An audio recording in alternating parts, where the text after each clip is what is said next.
Cuando tenía 22 años, empecé a salir con un chico que conocí en una aplicación de citas. Su nombre era Hunter. Tuvimos como 4 citas en el lapso de un poco más de un mes. Al principio, las cosas parecían estar bien. Nuestra primera cita fue un café rápido de menos de una hora, más que nada un proceso de selección para asegurarme de que parecía normal. La segunda fue en un bar cercano para tomar unas copas. Los dos nos animamos un poco y lo pasamos bien. Nuestra tercera cita fue una cena, y ahí fue cuando empecé a cuestionarme las cosas, a dudar si realmente conectaba con su personalidad o si sentía que había algo ligeramente raro en él. La cita terminó con un beso. Fue la primera y única vez que nos besamos, así que me convencí de que, como dejé que me besara, las cosas habían ido bien. No fue hasta un par de semanas después que tuvimos nuestra cuarta y última cita. Fuimos a tomar algo de nuevo. Sin embargo, esta vez fui con menos entusiasmo, prestando más atención a pequeños detalles en su comportamiento que me parecieron inusuales. Es difícil explicar exactamente a qué me refiero, pero algunos de sus gestos simplemente transmitían una vibra antisocial y casi espeluznante. Empezó a beber demasiado y se puso muy pegajoso en el bar, intentando besarme varias veces. No soy fan de las demostraciones públicas de afecto, y menos sentada en un bar con gente a mi lado. Rechacé amablemente sus insinuaciones, y a los pocos minutos mencioné que estaba cansada, insinuando fuertemente que debíamos irnos. Pidió la cuenta, pagó, cogimos nuestros abrigos y salimos. Mientras caminábamos hacia nuestros coches, me detuvo y muy bruscamente, me preguntó si podíamos irnos a casa juntos. Le dije, «Esta noche no, estoy cansada y trabajo mañana», lo cual era mentira. Sorprendentemente, siguió insistiendo, diciendo que él me llevaría a rastras al trabajo al día siguiente y cosas así. Me pareció absurdo, estuviera borracho o no. Tampoco me hacía gracia que condujera borracho a casa. En ese momento tomé la decisión de que no volvería a verle. Fui a mi coche en el aparcamiento de enfrente y empecé a conducir a casa despacio, solo porque tenía un par de copas encima. No estaba borracha, pero sí muy cautelosa. También estaba demasiado alerta de mi entorno, buscando policías, que tal vez sea la razón por la que me di cuenta de que el mismo coche seguía detrás de mí. Después de hacer al menos 3 giros y detenernos en un semáforo, me di cuenta de que parecía el coche de Hunter. Le envié un mensaje. «¿Me estás siguiendo?», respondió bastante rápido. «Sí, solo quiero asegurarme de que llegues bien a casa». Le llamé, pero no contestó. Esto era muy raro y francamente aterrador. Me detuve a un lado y le escribí, «Deja de seguirme, estoy bien». Se detuvo en medio de la calle por un segundo, supongo que para leer mi mensaje, y luego se alejó. Pasó de largo y no volvió a escribir, no hasta que llegué a casa y me metí en la cama. Dijo lo siguiente: «Espero no haberte asustado esta noche. Siento haberme emborrachado tanto. La próxima vez deberíamos hacer algo más tranquilo, como cenar en mi casa o algo así». No respondí. A la mañana siguiente insistió, «Oh, no, ¿ha muerto la vibra?». Decidí esperar un poco para responder. Ni siquiera 2 horas después me envió un signo de interrogación. Así que decidí contestar antes de que la cosa empeorara. Le dije, «Oye, la pasé muy bien conociéndote, pero creo que nuestras personalidades no encajan mucho. Además, ahora mismo solo quiero centrarme en mí misma. Espero que lo entiendas». Después de esto, empezaron a llegar los mensajes de ira. El peor decía, «No, no lo entiendo. Me has estado dando largas durante 4 citas para decirme esto. ¿Qué tal si me devuelves la mitad de todo lo que he comprado para ti?». Hubo un par de mensajes furiosos, más que incluían información personal, así que fueron suficientes para que lo bloqueara. Pensé que ahí terminaría todo, pero entonces empecé a recibir llamadas sin identificador, de llamadas sin parar. Las ignoré todas hasta que por fin pareció pillar el mensaje y se detuvo. Al día siguiente, cuando mis padres no estaban en casa, volví del trabajo y me encontré un ramo de flores en la entrada con una tarjeta. Era una disculpa de Hunter pidiendo una segunda oportunidad. De alguna manera sabía dónde vivía. Eso me perturbó profundamente. En su mente, de alguna forma debía pensar que esto parecería encantador o dulce, cuando en realidad era extremadamente alarmante. Le envié un último y largo mensaje pidiéndole que no volviera a contactar conmigo y que no volviera a mi casa, o pediría una orden de alejamiento. Mantuve su número bloqueado para no ver su respuesta.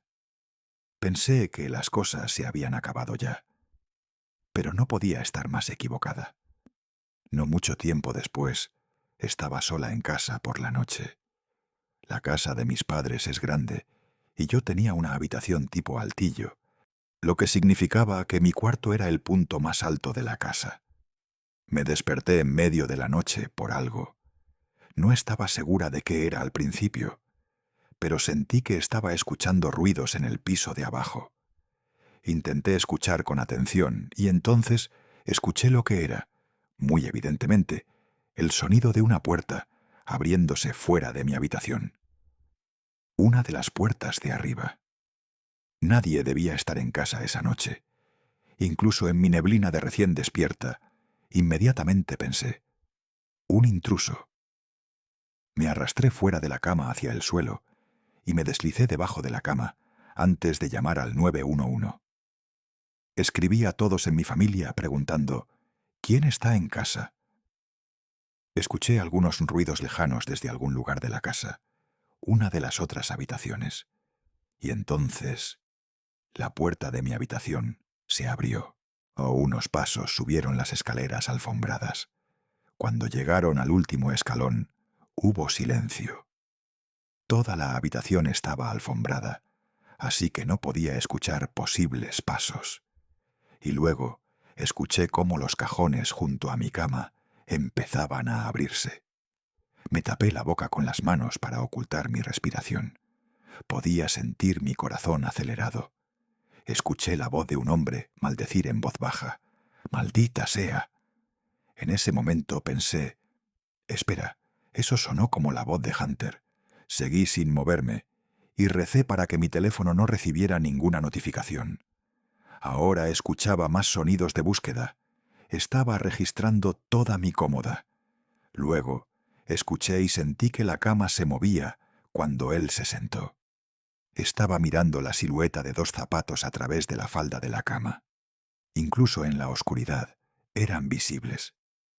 No sé qué estaba haciendo en la cama, pero se quedó sentado ahí durante más de 2 o 3 minutos antes de levantarse. Le escuché murmurar otra maldición. Escuché cómo se cerraban todos los cajones, y luego los pasos volvieron a bajar las escaleras. La puerta se cerró y escuché los pasos bajando hacia el salón. Llamé al 911. Aún así, susurré por teléfono para estar segura. Me quedé en la línea y me quedé debajo de la cama durante 10 a 15 minutos, hasta que llegó uno de los oficiales de policía. Bajé a encontrarme con ellos en la puerta principal, e incluso eso fue tenso. Tras dejarle entrar, le conté todo lo que no sabía ya por la llamada.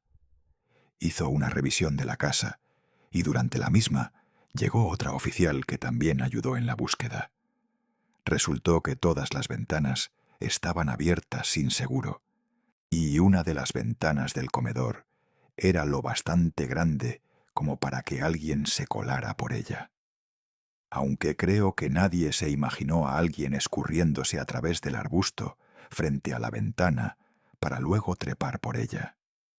Di una declaración verbal, me dieron un número de informe y se fueron. Cuando mis padres volvieron a casa al día siguiente, ya lo sabían todo por mis mensajes y la llamada. Fuimos a la comisaría con mi número de reporte y dimos toda la información posible, como capturas de pantalla de los mensajes, incluyendo donde él admitía que me había seguido a casa. Dijeron que investigarían, aunque sin pruebas sólidas de que fuera él quien estaba dentro de la casa, era complicado. Creo que el caso perdió fuerza, porque realmente no tenía pruebas de nada. Sin embargo, logré que me concedieran una orden de alejamiento contra él, y me aconsejaron que nunca le acusara de haber entrado a robar, ni volviera a ponerme en contacto con él. Afortunadamente no lo hizo, pero desde ese momento hasta el día que me mudé de la casa de mis padres, siempre me sentí incómoda, pensando que él estaría acechando afuera. Incluso hoy, a veces temo que pueda averiguar dónde vivo. Estaba en 6º grado cuando pasó esto. Todo empezó en la semana de Halloween, cuando me quedaba después de clase para ayudar a decorar una casa embrujada para el carnaval de mi escuela. A menudo me quedaba jugando con algunos de mis amigos mientras nos recompensaban con pizza por ayudar a decorar. Junto con mis amigos, también había otro chico que se quedaba hasta tarde. Lo llamaré Chris. Nos habíamos llevado bien todo el tiempo que nos quedábamos después de clases, y nunca, ni una sola vez, me dio motivos para sentirme incómoda a su alrededor. Era un chico genuinamente divertido y genial. Pero bueno, avanzamos 2 semanas. De repente, un grupo de chicas de mi curso se me acercó muy emocionadas y con amplias sonrisas en sus rostros. Les pregunté qué pasaba, a solo para que me dijeran que tenía un admirador secreto y que me escribiría esa noche. Te mentiría si te dijera que no estaba emocionada, o al menos curiosa. Quería saber quién era.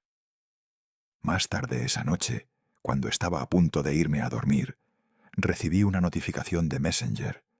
Era la única aplicación que tenía en ese momento, la cual usaba siempre para comunicarme con mis padres cuando estaba sola en casa.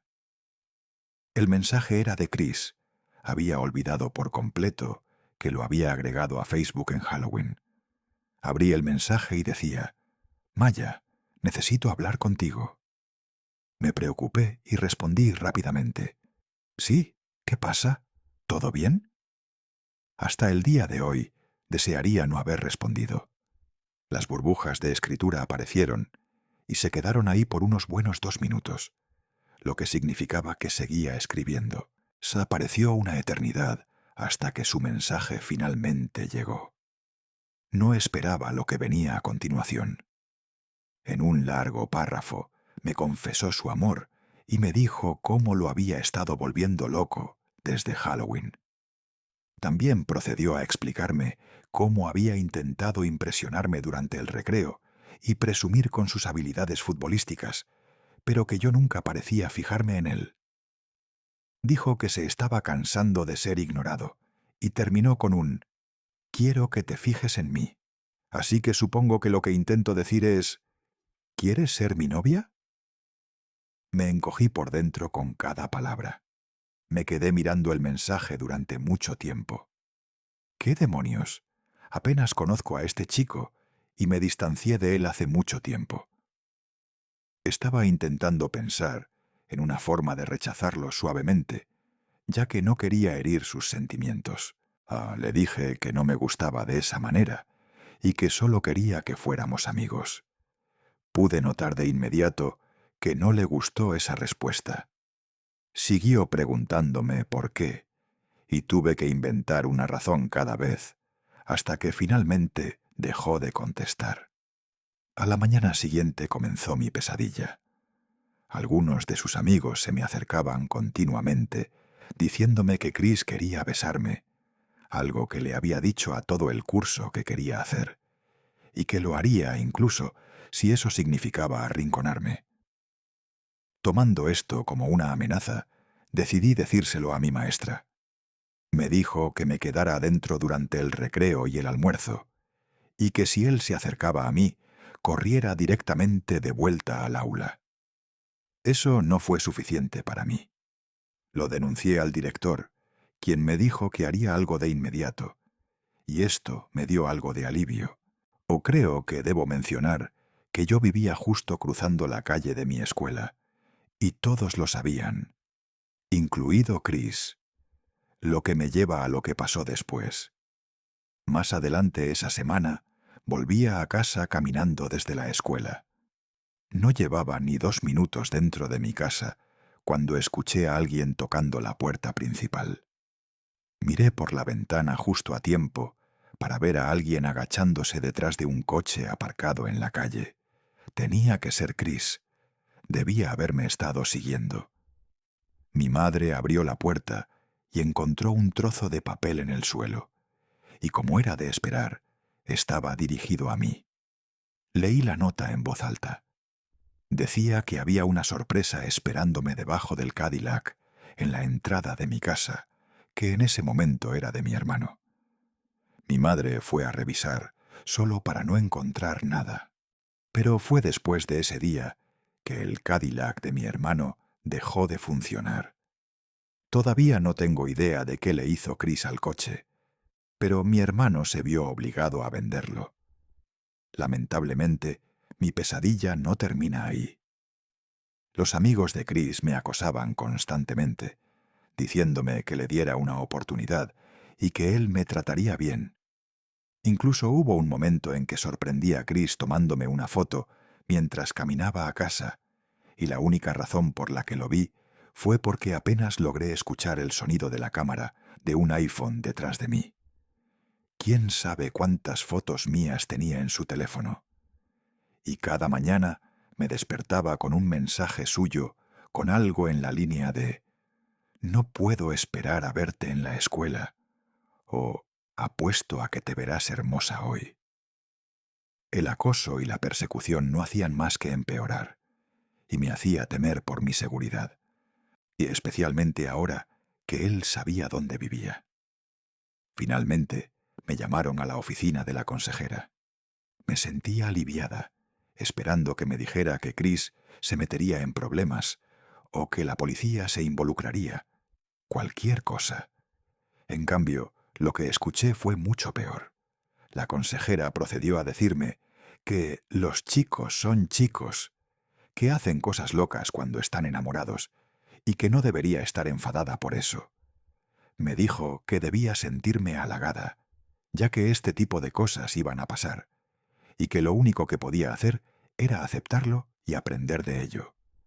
En ese momento no vi el problema en sus palabras, ya que genuinamente le creí. Pero mirándolo ahora en retrospectiva, fue una cosa increíblemente enfermiza y perturbadora de decirle a una niña de 6º grado que estaba siendo acosada sexualmente y que temía por su seguridad casi todos los días. Esa tarde llegué a casa de la escuela contándole a mi madre todo lo que me había dicho la consejera, y ella estaba furiosa, con toda la razón. Me llamaron a la oficina del director de nuevo esa misma semana, esta vez con mi madre presente. Recuerdo muy claramente a mi madre diciéndole a la consejera y al director: ¿qué están esperando? ¿A que le pase algo malo para que hagan algo? Continuó preguntando por qué estaban tardando tanto en tomar medidas. Ambos se quedaron en silencio. Mi madre terminó amenazando a la consejera y diciéndole que nunca volviera a hablar conmigo, a menos que ella estuviera presente. Pero lamentablemente, no creo que la escuela llegara a castigar a Chris nunca. Algo que hasta el día de hoy me enfurece. Básicamente se salió con la suya. Y la historia ni siquiera termina ahí. Una noche durante el fin de semana, cuando mis padres habían ido de compras, estaba a punto de irme a la cama después de ver un video en mi iPad, cuando escuché algo en mi ventana. Yo estoy en el 2º piso, así que esto era especialmente extraño. Lo único que golpea mi ventana son los pájaros que chocan accidentalmente contra ella. Me senté y me puse a escuchar. Luego ocurrió de nuevo. Sonaba como si alguien hubiera lanzado algo contra el cristal. Y ocurrió de nuevo. Y de nuevo. Eran golpes constantes y me estaba empezando a asustar. Por fin reuní el valor para levantarme de la cama y ver qué era. El corazón se me cayó a los pies cuando abrí la cortina y miré hacia abajo, para ver a Chris sosteniendo un puñado de piedras, mirando hacia mi ventana. De alguna manera, había logrado averiguar cuál era mi habitación. Estaba a punto de lanzar otra piedra cuando me vio. Pude notar muy levemente que estaba diciendo algo, pero no me quedé a ver qué era. Recuerdo que fui a revisar que cada ventana y puerta estuviera cerrada con llave. Afortunadamente, todo lo estaba. Cuando regresé a mi habitación recibí 4 mensajes de Chris. ¿Por qué te fuiste? Solo quiero hablar. Lo siento. Todo lo que querían era un beso. Por favor, perdóname. No eres quien yo pensaba que eras. Adiós. Lo bloqueé después de eso. Afortunadamente, nunca tuve otro incidente, a pesar de que tuve que verlo durante toda mi etapa escolar, desde 6º grado hasta el último año de secundaria. Lo último que supe de él fue que lo arrestaron. Dios sabe por qué.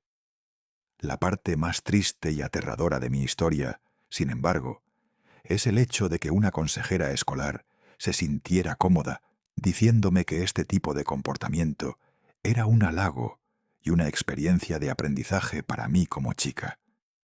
Solo espero que esa mujer ya no trabaje con niños y que nunca tenga que volver a ver a Chris.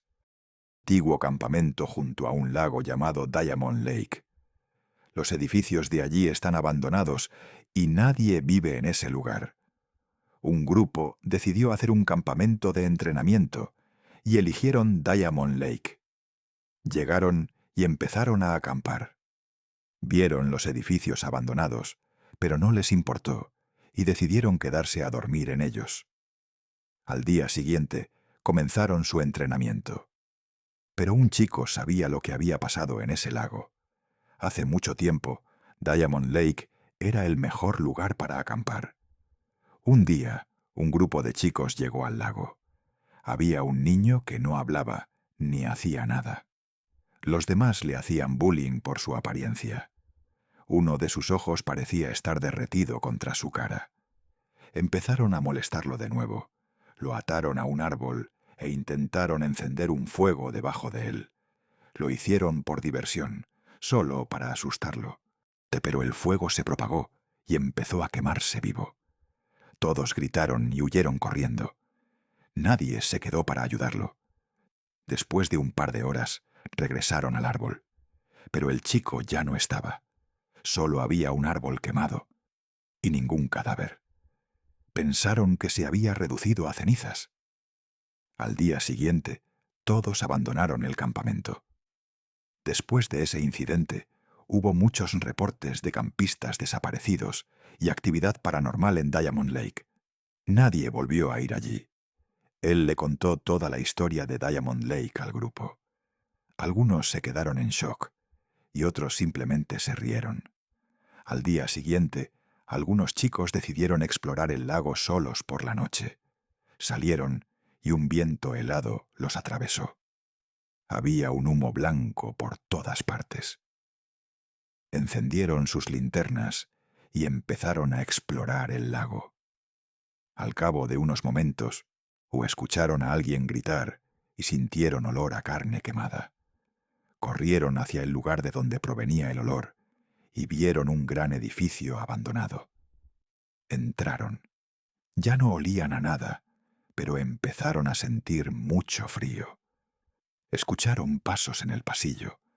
Apuntaron sus linternas hacia allí, pero no había nadie, solo huellas en el suelo. Entraron a una habitación y se quedaron helados. Había un cadáver completamente calcinado. Se dieron cuenta de que era un cuerpo antiguo. De repente, volvieron a escuchar gritos. Una mecedora se movía sola, sin que nadie estuviera sentado en ella. Empezaron a correr hacia afuera, pero de golpe la puerta se cerró de un portazo y un chico se quedó atrapado adentro. Los demás intentaron abrir la puerta, pero estaba bloqueada.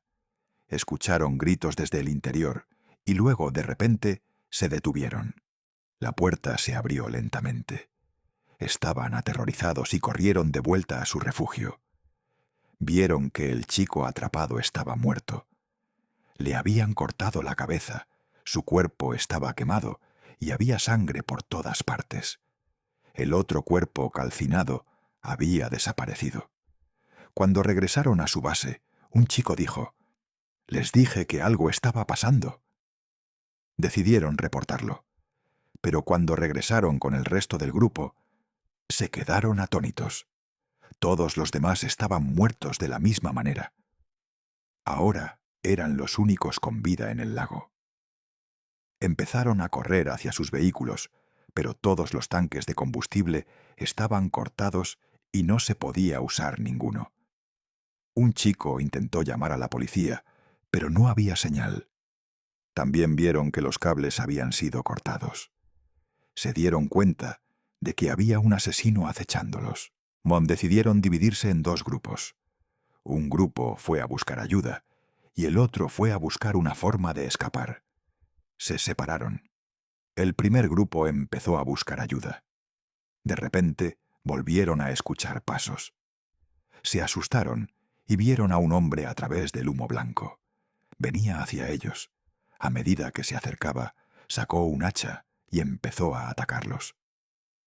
Todos corrieron, pero un chico tropezó. El asesino se acercó, le cortó la cabeza y despedazó su cuerpo. Luego empezó a buscar a los demás. Los demás huyeron hacia el bosque, pero quedaron atrapados en trampas para osos que el asesino había colocado. El asesino llegó y los quemó vivos. Al mismo tiempo, el otro grupo buscaba una salida. Encontraron un bote y algo de combustible. Le dijeron a un chico: «Quédate aquí», y dos de ellos fueron a buscar al primer grupo. De los otros dos empezaron a buscar a sus compañeros. Volvieron a oler a carne quemada, y esta vez el olor era más fuerte. Decidieron seguir el rastro a través del humo blanco. A medida que se acercaban, el aire se volvía más frío. Cuando llegaron al lugar, vieron algo horripilante. Las cabezas de los demás colgaban de los árboles, y el asesino les había sacado los ojos. Se aterrorizaron y empezaron a correr hacia el bote. Vieron al asesino persiguiéndolos en medio de la oscuridad. Un chico fue atrapado, y el asesino cortó su cuerpo por la mitad, matándolo. El último sobreviviente saltó al bote y lo encendió. Escapó cruzando el lago. Cuando miró hacia atrás, el asesino estaba parado allí, sonriendo. Después de un tiempo, vio tierra y detuvo el bote. Se bajó, feliz de haber escapado, y empezó a correr. Pero entonces Ted volvió a oler a carne quemada. Siguió corriendo y de repente se dio cuenta de que estaba de vuelta en el mismo Diamond Lake. El asesino estaba allí, observándolo. Comprendió la verdad. No había escapatoria.